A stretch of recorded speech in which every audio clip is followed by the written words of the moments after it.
Asante. Kwa jina naitwa Haruni Mapondela, ni meneja usambazaji wa kampuni ya mbolea OCP Tanzania. Kama unavyoona tumeleta shehena ya mbolea ya kupandia. Hii meli imebeba tani 40.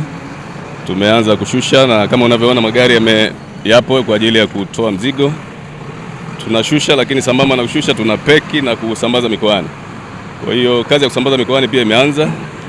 Tumeanza kusambaza mikoa ya kanda ya juu kusini, kwa sababu ndiko ambako mvua nafikiri zimeanza.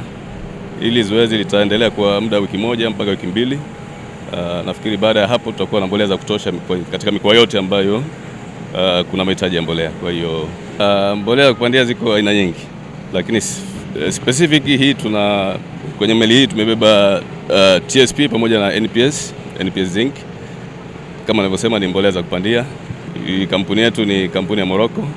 Tunatengenezea mbolea zetu Morocco na tunaleta katika masoko yetu ya Tanzania na kwingineko. Target ni tunatarajia kuleta kama tani 1,500,000 mpaka 200,000. Kwa hii ni meli ya kwanza ambayo mnaiona hapa, lakini baada ya hii kuna meli nyingine ya tani 40,000 iko njiani. Nafikiri zitapishana kama wiki mbili tu au wiki tatu, na baada ya hapo nafikiri tena kutakuwa na meli nyingine moja au mbili ambazo zitafuata tena baada ya meli ya pili. Na meli ya pili itakuwa na DAP pamoja of course na NPS, na ujazo wake itakuwa na tani 40,000 meli ya pili. Hii ni tani 40,000 na meli nyingine inakuja pia ni tani 40,000. Asante, mimi naitwa Luis Kasera, ni mkurugenzi wa uzalishaji wa ndani na ununuzi wa pamoja. Kwa hizi siku za karibuni tumeona matumizi yakiongezeka. Kwa mwaka jana wakulima walitumia jumla ya tani 948, ila mwaka huu tunategemea yataongezeka mpaka 1,100,000 na 100,000.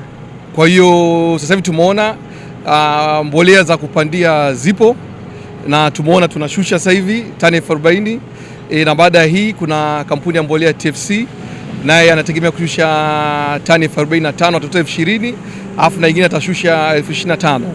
Kwa hiyo niwahakikishie wakulima mbolea za kupandia zipo, ni chaguo lao. Kuna DAP, kuna TSP, kuna NPS zinc. Zote hizo ni mbolea za kupandia. Kwa hiyo na wataalamu wetu hapo, kwa tunawashauri ni mbolea gani atumie sehemu gani, kwa sababu sio kila mbolea inafaa. Kwa hiyo tunawashauri kutoa na afya za udongo, tunawaambia maeneo haya tumieni haya, na sisi tunajitahidi kupeleka mbolea zinazofaa maeneo yale ili mkulima anapotaka anapata. Kwa majina naitwa Dr. Asheri Kalala, ni meneja wa ukaguzi katika mamlaka ya udhibiti wa mbolea TFRA, lakini hapa na kaimu nafasi ya mkurugenzi wa huduma za udhibiti. Sasa katika udhibiti tunataka mkulima apate mbolea bora, na hapa labda nichukue nafasi hii kuambia wasambazaji wa mbolea katika maeneo yote nchini kwamba mbolea zimefika, mbolea zipo.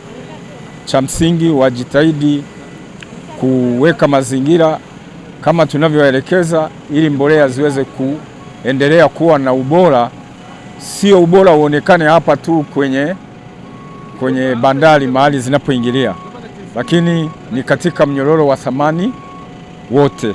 Tunategemea mbolea tunaendelea kuzidhibiti kuhakikisha kwamba mbolea zote zinazoenda kwa mkulima basi zinakuwa na ubora ule ule kama zilivyoingizwa na mpaka katika mikono ya mwisho ya mkulima anapoitumia.